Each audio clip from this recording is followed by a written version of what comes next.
എല്ലാ പ്രിയ വിദ്യാർത്ഥികൾക്കും പുതിയ സ്വാഗതം.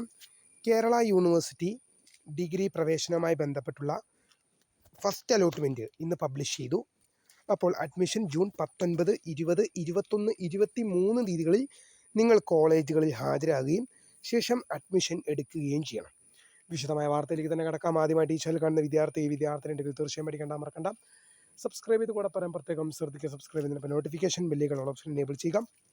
ചാനൽ വീഡിയോസ് നിങ്ങൾക്ക് ഉപകാരപ്രദമാകുന്നുണ്ട് തീർച്ചയായും ലൈക്കും കൂടി ചെയ്യുക. അതുകൊണ്ട് നിങ്ങളുടെ സുഹൃത്തുക്കളിലേക്ക് ഷെയർ ചെയ്ത് കൊടുക്കാനും കൂടി പ്രത്യേകം ശ്രദ്ധിക്കാം.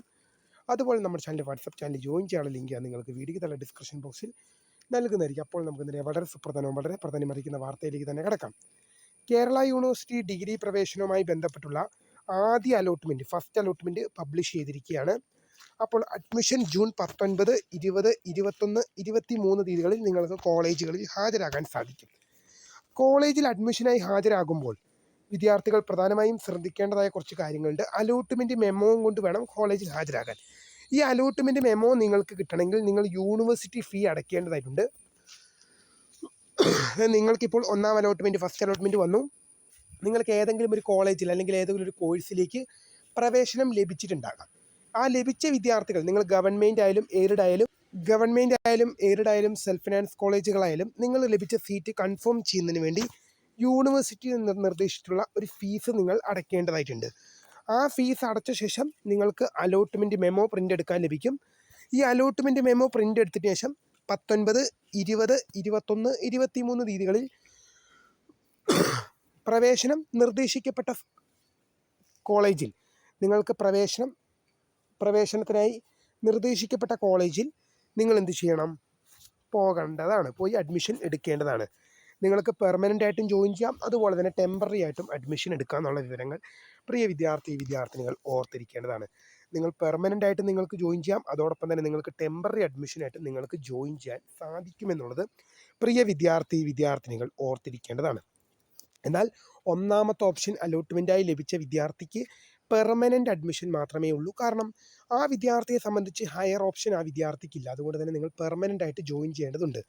എന്നാൽ നിങ്ങൾക്ക് ഒന്നാമത്തെ ഓപ്ഷൻ ഒഴികെ മറ്റേതെങ്കിലും ഒരു ഓപ്ഷൻ അലോട്ട്മെൻറ്റായി ലഭിച്ച ഒന്നാമത്തെ ഓപ്ഷൻ ഒഴികെ മറ്റേതെങ്കിലും ഒക്കെ ഓപ്ഷനാണ് നിങ്ങൾക്ക് അലോട്ട്മെൻറ്റായി ലഭിച്ചെങ്കിൽ നിങ്ങൾക്ക് പെർമനൻ്റ് ആയിട്ടോ ടെമ്പററി ആയിട്ടോ സ്ഥിര നിയമനമോ താൽക്കാലിക നിയമനമോ എടുക്കാൻ സാധിക്കും. കാരണം ഒന്നാമത്തെ ഒഴികെ മറ്റേതൊരു ഓപ്ഷൻ അലോട്ട്മെൻറ്റായി ലഭിച്ചൊരു വിദ്യാർത്ഥിയെ സംബന്ധിച്ച് ആ വിദ്യാർത്ഥിക്ക് ഹയർ ഓപ്ഷൻ ഉണ്ട്. അതുകൊണ്ട് തന്നെ വിദ്യാർത്ഥിക്ക് ടെമ്പററി ആയിട്ട് ജോയിൻ ചെയ്യുകയും ശേഷം നിങ്ങൾക്ക് എന്ത് ചെയ്യാം? ടെമ്പററി ആയിട്ട് ജോയിൻ ചെയ്ത ശേഷം നിങ്ങൾക്ക് അടുത്ത അലോട്ട്മെൻറ്റിന് വേണ്ടി സെക്കൻഡ് അലോട്ട്മെൻറ്റിന് വേണ്ടി നിങ്ങൾക്ക് വെയിറ്റ് ചെയ്യാൻ സാധിക്കുമെന്നുള്ളതും ഓർത്തിരിക്കുക. അപ്പോൾ ഇനി ഫസ്റ്റ് അലോട്ട്മെൻറ്റിൽ ലഭിച്ച സീറ്റ് എനിക്ക് ഇഷ്ടപ്പെട്ടില്ല, അഡ്മിഷൻ എടുത്തില്ലെങ്കിൽ എന്തെങ്കിലും കുഴപ്പമുണ്ട്. അഡ്മിഷൻ എടുത്തില്ലെങ്കിൽ നിങ്ങൾക്ക് ഇപ്പോൾ ലഭിച്ച സീറ്റ് നഷ്ടമാകുമെന്നുള്ളത് മാത്രമല്ല, പിന്നീടുള്ള യാതൊരു അലോട്ട്മെൻറ്റ് നടപടിക്രമങ്ങളിലും നിങ്ങളെ പരിഗണിക്കുകയില്ല.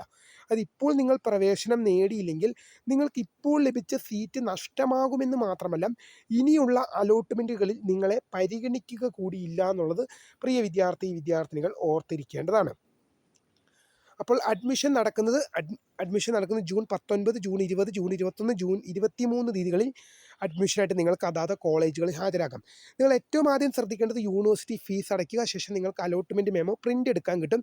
ആ അലോട്ട്മെൻറ്റ് മെമ്മോ പ്രിൻ്റ് എടുത്ത ശേഷം നിങ്ങൾ എന്ത് ചെയ്യണം? നിങ്ങൾക്ക് പ്രവേശനം ലഭിച്ച കോളേജിൽ ഹാജരാവണം. അത് നിങ്ങൾക്ക് ഇഷ്ടമുള്ള കോളേജായിരിക്കാം, ഇഷ്ടമുള്ള കോഴ്സായിരിക്കാം, ഇഷ്ടമില്ലാത്ത കോളേജായിരിക്കാം, ഇഷ്ടമില്ലാത്ത കോഴ്സായിരിക്കാം, നിങ്ങൾ ഹാജരാകേണ്ടതാണ്. ഞാൻ ആദ്യം പറഞ്ഞ പോലെ തന്നെ ഒന്നാമത്തെ ഓപ്ഷൻ അലോട്ട്മെൻറ്റായി ലഭിച്ചൊരു വിദ്യാർത്ഥിയാണെങ്കിൽ നിങ്ങൾക്ക് സ്ഥിര നിയമനം മാത്രമേ ഉള്ളൂ, പെർമനൻ്റ് അഡ്മിഷൻ മാത്രമേ ഉള്ളൂ, ടെമ്പററി അഡ്മിഷൻ ഇല്ല. എന്നാൽ ഒന്നാമത്തെ ഓപ്ഷൻ ഒഴികെ മറ്റേതൊരു ഓപ്ഷനും അലോട്ട്മെൻറ്റായി ലഭിച്ചൊരു വിദ്യാർത്ഥിയെ സംബന്ധിച്ച് ആ വിദ്യാർത്ഥിക്ക് ടെമ്പററി ആയും ജോയിൻ ചെയ്യാം, അതോടൊപ്പം തന്നെ പെർമനൻ്റ് ആയിട്ടും സ്ഥിരമായി നിയമനം ചെയ്യാം, താൽക്കാലികമായിട്ട് നിങ്ങൾക്ക് പ്രവേശനം നേടാമെന്നുള്ളത് ഓർത്തിരിക്കേണ്ടതാണ്. അപ്പോൾ ഇനി അലോട്ട്മെൻറ്റ് കിട്ടാത്ത കുട്ടികൾ എന്ത് ചെയ്യണം? ഇതുവരെ എനിക്ക് എന്തില്ല, ഫസ്റ്റ് അലോട്ട്മെൻറ്റിൽ സീറ്റ് ലഭിച്ചില്ല, sorry you have no allotment എന്നൊക്കെയാണ് കാണിക്കുന്നതെങ്കിൽ നിങ്ങൾക്ക് ഫസ്റ്റ് അലോട്ട്മെൻറ്റിൽ സീറ്റ് ലഭിച്ചില്ല. അങ്ങനെയുള്ള കുട്ടികൾ എന്താണ് ചെയ്യേണ്ടത്? അങ്ങനെയുള്ള കുട്ടികൾ ഒന്നും ചെയ്യേണ്ടതില്ല. നിങ്ങൾ സെക്കൻഡ് അലോട്ട്മെൻറ്റിന് വേണ്ടി വെയിറ്റ് ചെയ്യുക മാത്രമാണ് ചെയ്യേണ്ടത്. എന്തായാലും ഇക്കാര്യങ്ങൾ മനസ്സിലായെന്ന് വിശ്വസിക്കുന്നു. എന്തെങ്കിലും തരത്തിലുള്ള സംശയങ്ങളുണ്ടെങ്കിൽ വീഡിയോ തന്നെ കമൻറ്റ് ചെയ്യുക. അപ്പോൾ പുതുടമേ കാണാം. അതുവരേക്കും my name is Kriya, the founder of Skriya for the career guidance. Thank you for watching. By.